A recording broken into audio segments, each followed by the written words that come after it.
जय हिंद। तो चलिए आज से फिर से हो गया शुरू।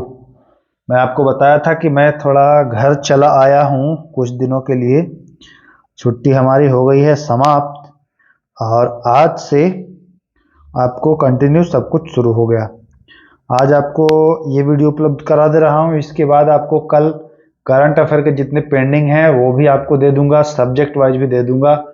बहुत सारे चीज़ लेकर के आया हूँ आप लोगों के लिए, तो बिल्कुल बने रहिए, बिल्कुल उसी अंदाज में जैसे हम लोग चल रहे थे।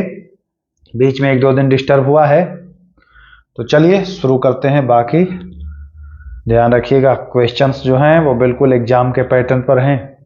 तो चलें, पहला प्रश्न, राष्ट्रीय बाल अधिकार संरक्षण आयोग स्थापित किया गया था। बाल अधिकार संरक्षण आयोग जो था वह स्थापित किया गया था वर्ष 2007 में। जी हाँ, ईस्वी याद रखना है। राष्ट्रीय बाल अधिकार संरक्षण आयोग है ना, जो है वह 2007 में स्थापित किया गया है। तो ऑप्शन संख्या बी इसका बिल्कुल सही हो जाएगा। भारत के राष्ट्रपति चुने जाते हैं। बहुत ही बढ़िया उम्दा प्रश्न है, अद्भुत प्रश्न है। इस प्रश्न को अच्छे से समझने की जरूरत है। तो भारत के राष्ट्रपति को कौन चुनता है भैया, कैसे चुने जाते हैं? तो केवल लोकसभा वाले उनको चुन देते हैं, या केवल राज्यसभा वाले, या लोकसभा, राज्यसभा और विधानसभा तीनों मिलकर के, या लोकसभा, राज्यसभा, विधानसभा के निर्वाचित सदस्य? तो इसको बहुत अच्छे से समझना है। इनको निर्वाचित सदस्य चुनते हैं। देखिए, निर्वाचित इसलिए लिखा गया है ना कि लोकसभा, राज्यसभा और विधानसभा, अभी कुछ दिन पहले तक इनमें मनोनीत सदस्य भी होते थे, है ना। लोकसभा में भी, राज्यसभा में भी, विधानसभा में भी, तो वो मनोनीत सदस्य नहीं चुनते थे। हालांकि अब लोकसभा और विधानसभा से मनोनीत सदस्य गायब हो गए हैं, लेकिन राज्यसभा में अभी भी हैं। तो मनोनीत सदस्य नहीं, केवल निर्वाचित, जो चुनाव जीत के आए हैं, जो चुनाव लड़े हैं, वही। मनोनीत वाले नहीं। जो राष्ट्रपति मनोनीत करते हैं ना 12 लोगों को, तो वो नहीं जुड़ेंगे इसमें, ये भी ध्यान देना है आपको। शिक्षा का अधिकार किस वर्ष लागू हुआ? देखिए यहां पर लागू हुआ पूछ रहा है ना, कब आया नहीं, कब लागू हुआ। तो राइट टू एजुकेशन है ना, राइट टू एजुकेशन यानी शिक्षा का अधिकार, तो यह आया तो 2009 में, लेकिन लागू 2010 से हुआ है। तो यह भी आपको ध्यान में रखना है। चलिए देखिए, अब आप लोग कहेंगे बहुत इजी प्रश्न है। यहां भले आपको लग रहा है इजी, एग्जाम में यही प्रश्न आप गलत कर देंगे, सब गलत कर देंगे। ये भी गलत कर देंगे, तीसरा भी, दूसरा भी गलत कर देंगे। पहला का नहीं पता कि आएगा कि नहीं आएगा। चौथा लग भले रहा हो, क्योंकि हम आंसर बता दे रहे हैं तो इसलिए आपको लग रहा है कि हाँ ये तो जानते थे, बट एग्जाम में जब आपको खुद गेस करना होगा तो जो अभी बच्चा आप कह रहा है 45 आ रहा है, वो 35 पर सिमट जाएगा। तो यहां मत खुश हो जाइएगा कि अरे ये तो आता था। नहीं, एग्जाम में आप बहुत ज्यादा कंफ्यूज होते हैं। किस संविधान संशोधन से जीएसटी का प्रावधान किया गया था? GST, goods and service tax, है ना, जीएसटी। तो जीएसटी 101वां संविधान संशोधन से। अच्छा जरा ईस्वी बताइए, 2015, 2016, 2017 या 2018, कब ये लागू हुआ था जीएसटी? ये भी आपको बताना है। तो इसमें याद रखना है 105वां संविधान संशोधन। अगला प्रश्न जो है वो बहुत ही शानदार है, इसको समझने मात्र की जरूरत है। अगर समझ गए तो खेला हो गया, अगर नहीं समझे तो नहीं समझे। चलिए, इनमें से किसे भंग नहीं किया जा सकता, मतलब कि उसको भंग नहीं कर सकते हैं, ठीक, लेकिन समाप्त कर सकते हैं। भंग नहीं करेंगे लेकिन समाप्त कर देंगे, हाँ ऐसा हो सकता है। अच्छा राज्यसभा को बताइए, राज्यसभा को भंग किया जा सकता है? तो नहीं, भंग तो नहीं किया जा सकता है। समाप्त, तो राज्यसभा को तो समाप्त भी नहीं कर सकते हैं, तो ए भी नहीं होगा, ठीक। बी, लोकसभा को भंग किया जा सकता है, तो इसको तो भंग भी कर देते हैं 50 अनुच्छेद के तहत। और समाप्त, हर बार चुनाव के बाद ये समाप्त होता है 5 साल के बाद, तो ये भी नहीं होगा।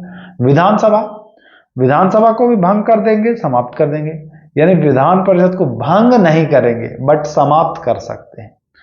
विधान परिषद को आप समाप्त कर सकते हैं, उसको नए राज्यों में ला सकते हैं। कुल 6 राज्यों में अभी विधान परिषद है, तो यहां से भी प्रश्न बन जाता है कि कितने राज्यों में अभी वर्तमान में विधान परिषद है।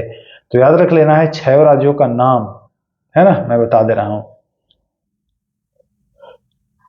बिहार और यूपी दोनों पड़ोसी, दूसरा महाराष्ट्र और कर्नाटक दोनों पड़ोसी, तीसरा आंध्र प्रदेश और तेलंगाना दोनों पड़ोसी, है ना। आंध्र प्रदेश, तेलंगाना, महाराष्ट्र, कर्नाटक और बिहार और उत्तर प्रदेश, ये 6 के 6 जो हैं यह विधान परिषद वाले भी हैं। ओके, ध्यान देना है। सिंधी भाषा 8वीं अनुसूची में शामिल हुई है। तो पता ही है आपको कि सिंधी भाषा जो है वह 21वां संविधान संशोधन के द्वारा भारतीय संविधान की 8वीं अनुसूची में शामिल हुई है ना। तो अगर कभी ईस्वी पूछ दे तो ये भी बता देना है वर्ष 1967 में जो हुआ था 21वां संविधान संशोधन, इसी के द्वारा जो है सिंधी भाषा को 8वीं अनुसूची में शामिल करा गया है। चलें आगे। आगे बहुत बढ़िया प्रश्न है, 7वां प्रश्न। संघ लोक सेवा आयोग की जो संरचना है उसका निर्धारण कौन करता है? संरचना का निर्धारण, है ना, राष्ट्रपति, संसद के मुख्य न्यायाधीश की स्वयं जो संघ लोक सेवा आयोग है वो अपने मन से करता है? तो जी नहीं, संसद भी नहीं करता है, राष्ट्रपति ही करता है, यानी कि ऑप्शन संख्या ए बिल्कुल सही हो जाएगा। चले आगे, चलिए।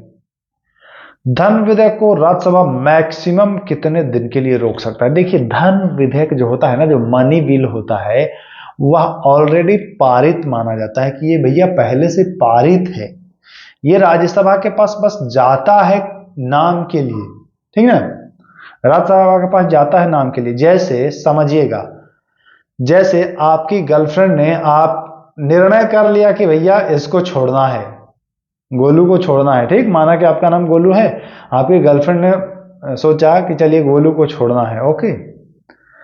अब वो आपसे पूछने आएगी कि भाई बात करना चाहते हो कि नहीं। अब आप कहिए कि हाँ, तब भी वो छोड़ेगी, आप कहिए कि ना, तब भी वो छोड़ेगी। वही हाल है, मनी बिल जाता है राज्यसभा में, राज्यसभा वाले उसको कुछ रखें या ना रखें, है ना, वो संशोधित करें या ना करें, पारित होगा।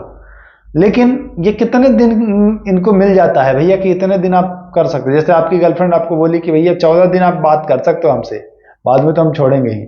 वही हाल है, 14 दिन ये देता है समय राज्यसभा को कि 14 दिन तक जो करना है करो, करोगे तब भी नहीं मानेंगे, तुम करोगे भी संशोधन ना तो नहीं मानेंगे, बाध्य नहीं है लोकसभा कि मानना ही है।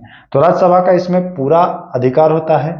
14 दिन का जो डेट है ये याद रखना है, इंपॉर्टेंट है। चलिए देखिए, ये प्रश्न बहुत ही सुंदर है, शानदार है। ये प्रश्न अक्सर आप लोगों को कोई बताता नहीं है, और ऐसे प्रश्न एग्जाम में आते हैं, आप लोग माथा पकड़ लेते हैं। देखिए, कह रहा है कि राज्यों के लिए निर्वाचन आयोग का प्रावधान। अच्छा, निर्वाचन आयोग आप जानते हैं कि 324 अनुच्छेद में है। अब राज्य के लिए पूछ रहा है, तो जो जिसको पता नहीं रहेगा वो तो यही लगाएगा ना कि अरे निर्वाचन राज्य के लिए भी तो वही होता है ना, बट ये गलत है। राज्य के लिए निर्वाचन आयोग जो है वह 243 के में है। ये इंपॉर्टेंट है, बहुत ज्यादा इंपॉर्टेंट है। 243 के राज्यों के लिए निर्वाचन आयोग है, बहुत ज्यादा इंपॉर्टेंट है, रट लीजिएगा भाई साहब, बाद में अफसोस करना पड़ेगा।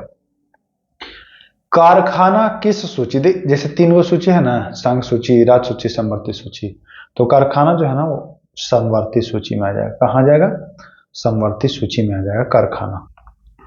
चले आगे, चलिए, तो समवर्ती सूची जानेंगे। भारतीय कम्युनिस्ट पार्टी के संस्थापक तो M.N. राय हैं। जी हाँ, M.N. राय हैं। बहुत ही इजी प्रश्न। रिवेल्स अगेंस्ट द राज पुस्तक, रिवेल्स अगेंस्ट द राज जो पुस्तक है वह रामचंद्र गुहा, जी हाँ, रामचंद्र गुहा का लिखा हुआ है रिवेल्स अगेंस्ट द राज। पुस्तक से भी एक प्रश्न पूछता है। तो देखिए, मैं बार बार कहता हूं कि डिफेंस से प्रश्न आए या महिला से प्रश्न आए, यहां आपको डिफेंस और महिला दोनों संयुक्त है, तो ये प्रश्न बहुत ज्यादा इंपॉर्टेंट हो जाता है। ये दीपिका मिश्रा जो हैं, यह वीरता पदक प्राप्त करने वाली पहली महिला वायुसेना अधिकारी, वायुसेना अधिकारी पहली महिला बनी है जो इनको वीरता पदक मिला है, और उनका नाम दीपिका मिश्रा है, याद रखिएगा नाम को। चलिए, मुख्यमंत्री माझी लड़की बहन योजना किस राज्य सरकार के द्वारा? तो ये महाराष्ट्र सरकार के द्वारा। कौन सा? महाराष्ट्र सरकार के द्वारा मुख्यमंत्री माझी लड़की बहन योजना, ध्यान देना है। चलिए, ये वाला इंपॉर्टेंट है। सुजल परियोजना प्रारंभ किया गया है, तो सुजल परियोजना जो है वह कर्नाटक। कर्नाटक भाई, अब ऐसे कैसे हो गया? सुजल है ना, तो कर्नाटक क्यों नहीं कर रहा है? कर्नाटक के द्वारा प्रारंभ किया गया है, याद रखिएगा। एशियाई विकास बैंक के वर्तमान में प्रमुख कौन है, मतलब हेड? तो मासातो कांडा, नाम याद रखना है। मासातो कांडा एशियाई विकास बैंक के प्रमुख हैं। एक प्रश्न आपको यहां से पूछ देता है, याद रखना है आपको। चलिए, मानव विकास सूचकांक ह्यूमन डेवलपमेंट इंडेक्स 2023-24 में भारत का स्थान था, बहुत ही पुअर स्थिति थी। मानव विकास सूचकांक में भारत का जो स्थान था वह था 134वां, बहुत ही बुरा मतलब स्थिति है। सूर्य किरण, ये युद्धाभ्यास है जो नेपाल के साथ होता है। 2025 में भारत और नेपाल ने इस युद्ध अभ्यास को कहां में किया है? 4 ऑप्शन है। देखिए, पहले तो आपसे ये पूछा था कि सूर्य किरण अभ्यास कहां में, मतलब किस देश के बीच? तो भारत और नेपाल, सब लोग याद करने लगे। लेकिन कहां में हुआ? तो नेपाल में हुआ है, नेपाल के सलझंडी में। कहां में? सलझंडी में हुआ है, तो ये आपको ध्यान देना है। चलें, प्रश्न संख्या 19 की ओर हम लोग आ गए हैं। भारतीय पारिस्थितिकी विज्ञान है ना, इंडियन इकोलॉजी के जनक, फादर ऑफ इंडियन इकोलॉजी ऐसे भी आ सकता है, या भारतीय पारिस्थितिकी विज्ञान के पिता के रूप में रामदेव मिश्रा को, बाबा को नहीं, रामदेव मिश्रा को जाना जाता है। जी हां, भारतीय पारिस्थितिकी विज्ञान के जनक रामदेव मिश्रा को जाना जाता है, ध्यान रखना है। चलें आगे। चलिए भैया, कोई दिक्कत नहीं, आगे चलते हैं। रामदेव मिश्रा, 3 जगत वर्गीकरण। देखिए, वर्गीकरण आप बार बार मैं बताता हूं, लीनियस 2 जगत का, हैकल 3 जगत का, कोपलैंड 4 जगत का, व्हिटेकर 5 जगत का। 5 चारों याद रखिएगा, है ना। एक प्रश्न यहां से बनेगा। तो जो हैकल ने 3 जगत का दिया था, उसमें जंतु को रखा था, एनिमेलिया को, प्लांट को और प्रोटिस्टा को। उसने कवक को नहीं रखा था। तो यही तो पूछ रहा है कि किसको शामिल नहीं किया था, तो बताएंगे कवक को शामिल नहीं किया था। बहुत ही मजेदार प्रश्न है ये भी, 21 नंबर भी। इसे भूरे शैवाल के रूप में भी जाना जाता है। कभी पूछ देगा हरे शैवाल, कभी सुनहरे शैवाल, कभी नील हरित शैवाल, कभी लाल शैवाल, तो सब मैं करा दूंगा। एक प्रश्न यहां से भी बनता है। तो फियोफाइसी, जी हां, भूरे शैवाल फियोफाइसी, याद कर लीजिएगा, इंपॉर्टेंट है, महत्वपूर्ण है। यहां से एग्जाम में आपको एक प्रश्न देखने को मिल जाएगा। चलिए, निम्न में से कौन सा एक कोशिकीय जीव का उदाहरण है? तो आप जानते हैं प्रोटोजोआ जो है वह एक कोशिकीय, सिंगल सेलुलर है ना, सिंगल सेल का होता है प्रोटोजोआ, तो ये भी ध्यान देना है। यूकैरियोटिक कोशिका, देखिए कोशिका 2 प्रकार से आप पढ़ते हैं, प्रोकैरियोटिक और एक यूकैरियोटिक, है ना। तो यूकैरियोटिक में जो श्वसन होता है वह कहाँ होता है? क्या झिल्ली में होता है, क्या माइटोकॉन्ड्रिया में, क्या कहीं भी या कहीं भी नहीं? तो याद रखिएगा माइटोकॉन्ड्रिया, जी हाँ, माइटोकॉन्ड्रिया में होता है। याद रखना है आपको। जीवाणु यानी बैक्टीरिया की जो कोशिका भित्ति होती है, यानी कि सेल बाल, याद रखना है।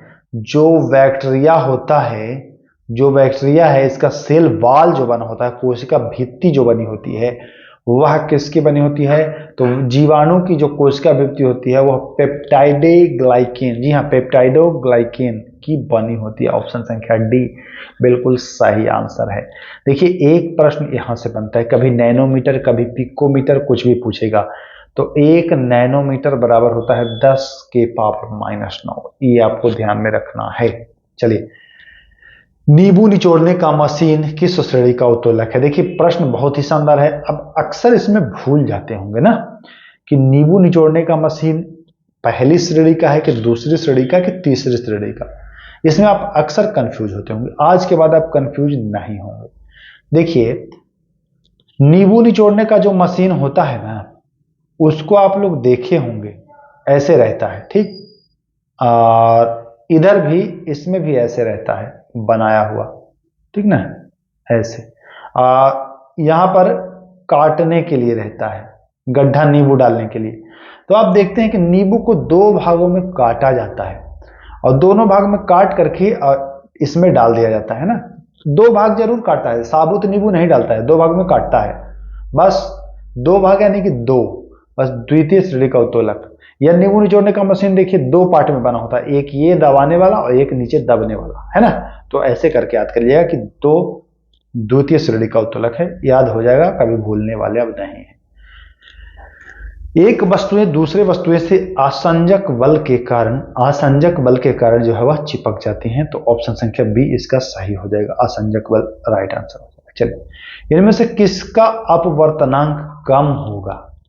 तो जान लीजिए कि लाल का जो है अपवर्तनांक कम होता है। अपवर्तनांक का मतलब कि अपवर्तन उसका, है ना, जैसे वो कम बिखरेगा। अब आप देखते ही हैं कि रेड लाइट वगैरह में लाल का प्रयोग किया जाता है, क्यों? क्योंकि इसका अपवर्तनांक कम होता है, ये अपवर्तन इसका कम होता है, कम फैलता है, कम बिखरता है, इसलिए दूर से दिख जाता है। ज्यादा बिखर जाएगा, फट जाएगा, फैल जाएगा, चेथड़ा हो जाएगा, दिखवे नहीं करेगा दूर से, है ना। तो ये हो जाता है, लाल का अपवर्तनांक कम होता है, अपवर्तन कम होता है, फैलवे करेगा कम, बिखरवे करेगा कम, है ना। तो कम बिखरेगा तो ठोस एक ही जगह रहेगा तो अच्छा से दिखेगा। और कोई चीज बिखर जाएगा तो कैसे दिखेगा? फैल गया तो नहीं दिखेगा, एकदम पत्तील हो जाएगा, नहीं दिखेगा, ठीक, याद रखिएगा। ये प्रश्न बहुत ज्यादा इंपॉर्टेंट है। 29 नंबर प्रश्न को आप रट लीजिए, स्क्रीनशॉट ले लीजिए, या जो भी करना है कर लीजिए, एग्जाम में आने वाला है, गारंटी। कहिए तो मैं लिख के दे दूं, इसको स्क्रीनशॉट ले लीजिए, चाहे वो मद निषेध वाले में आ जाए, चाहे ये दरोगा में आ जाए, आप रट लीजिए, आ जाएगा। चलिए, फिनाल्फथीन है ना, या फिनाल फथेलीन, नाम बड़ा टेढ़ा है, 3-4 बार मैं बोल पाया हूं। फिनाल्फथेलीन का जो क्षारीय विलयन होता है, फिनाल्फथीन का जो क्षारीय विलयन होता है, सॉरी नाम लेने में थोड़ा सा उटपटांग टाइप का नाम इसका है ना, फिनाल्फथेलीन, है ना, का जो क्षारीय विलयन होता है ना, क्षारीय, अम्लीय नहीं। ये इसका तीनों फॉर्म पूछेगा, फिनाल्फथीन का तीनों फॉर्म पूछेगा, क्षारीय विलयन, अम्लीय विलयन और उदासीन विलयन।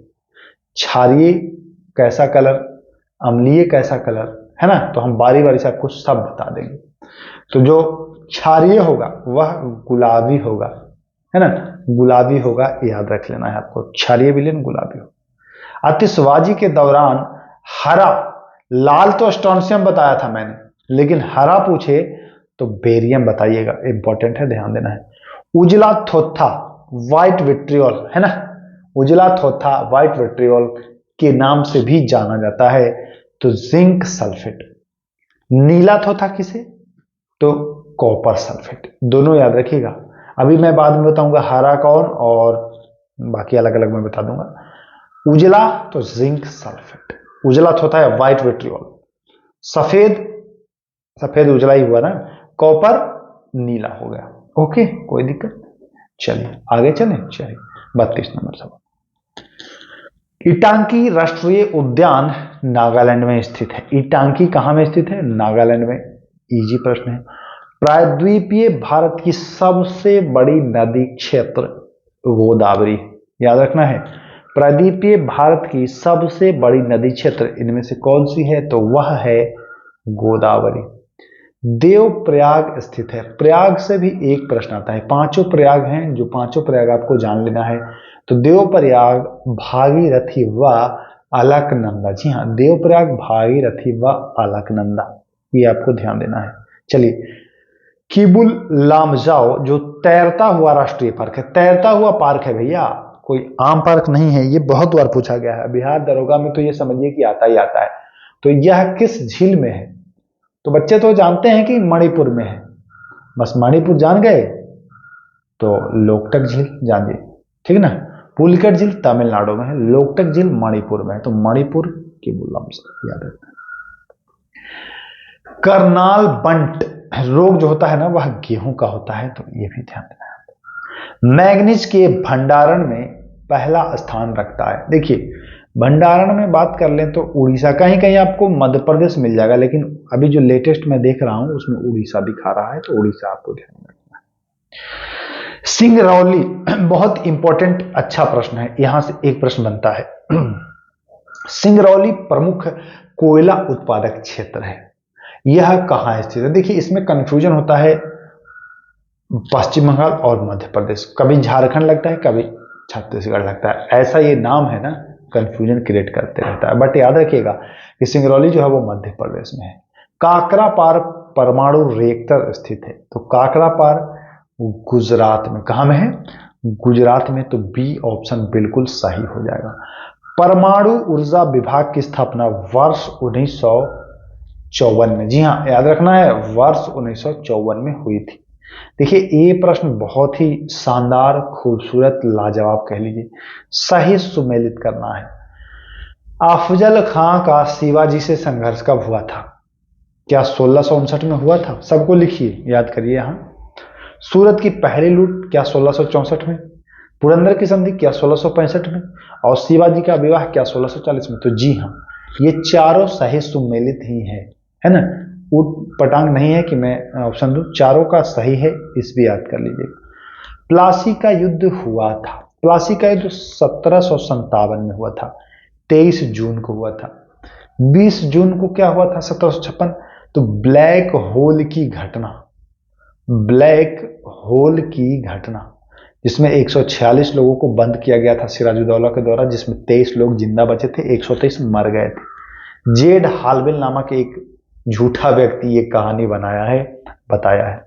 चलिए 43 नंबर सवाल, बंगाल के किस शासक ने अपनी राजधानी ढाका से मुर्शिदाबाद स्थानांतरण किया है? बंगाल का ही वो शासक था जिसका वो अपने नाम पर ही हालांकि ये किया था ढाका से, तो अब समझ ही गए होंगे अपने नाम पर किया है मुर्शिदाबाद, तो समझ ही रहे होंगे कि मुर्शीद कुली खान, मुर्शीद से मुर्शिदाबाद, बहुत ही जिसे आप समझ गए होंगे, इसको याद रखिएगा।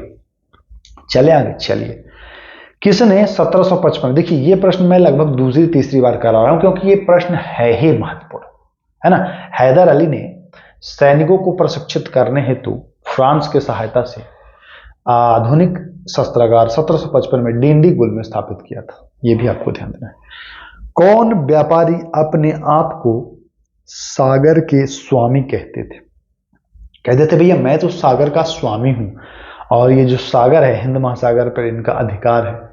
ये ब्लू वाटर पॉलिसी भी चलाए थे, याद होगा आपको, शांत जल की नीति, है ना, तो वो थे पुर्तगाली, ये आपको याद रखना है। चलें आगे, चलिए किसी राष्ट्र की राष्ट्रीय आय होती है, भैया सीधा याद रखिएगा, उत्पादन कार्यों का कुल योगफल जो होता है ना वही होता है राष्ट्रीय आय।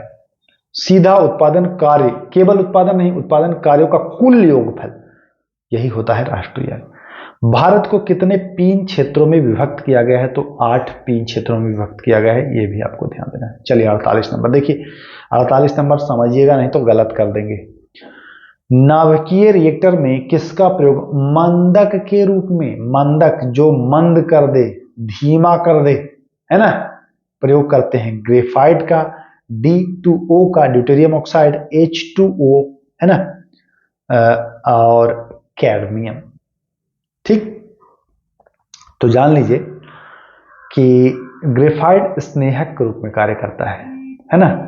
D2O जो होता है ना भारी जल जिसको बोलते हैं, ड्यूटेरियम ऑक्साइड, ये मंदक के रूप में कार्य करता है, तो ये प्रश्न सही हो जाएगा। ये देखिए 49 नंबर सवाल बहुत ही शानदार है। ओडरनास रेखा है, ओडरनास रेखा किन दो देशों के बीच है भैया? तो ओडरनास रेखा, देखिए आपको पहले आता है तो कमेंट करिए। भारत बांग्लादेश नहीं, भारत श्रीलंका नहीं, जर्मनी और पोलैंड यस, ऑस्ट्रेलिया न्यूजीलैंड नहीं, तो राइट आंसर सी, ओडरनास रेखा जर्मनी और पोलैंड। ओके, 50वां और आज का आखिरी सवाल, विश्व तपेदित दिवस, तपेदित कहते किसको है? सबसे बड़ी समस्या समझने में यही होती है भैया, ये तपेदित, कभी इसको क्षय रोग लिख के दे देगा, कभी यक्षमा दे देगा, तो जान लीजिए टीबी, टीबी जानते हैं ना, जानते होंगे, तो तपेदिक दिवस मनाया जाता है किस तिथि को? तो याद कर लीजिए 24 मार्च को विश्व तपेदिक, या तपेदिक है नाम, यहाँ पर मिस्टेक हो रहा है मुझसे, तपेदित नहीं है भैया, तपेदिक है ना, तपेदिक कबूतर वाला। तो ये 24 मार्च को। आई होप आपने वीडियो को पूरा देखा है और ईमानदारी पूर्वक कमेंट करिएगा कि कितने प्रश्न आपके सही हो रहे हैं, है ना। एक वीडियो में उपलब्ध करा दे रहा हूं जिसमें मैं ये भी बता दे रहा हूं कि जो 28 पोस्ट वाले तैयारी कर रहे हैं उनके लिए क्या ये लाभदायक है या नहीं, पूरी डिटेल में मैं उस पर वीडियो लाने वाला हूं। तो अगर उसकी भी तैयारी करते हैं तो बने रहिएगा। पाठशाला विद के से बहुत कुछ मिलने वाला है। तो चलिए वीडियो को समाप्त करते हैं, फिर मिलेंगे। नमस्कार।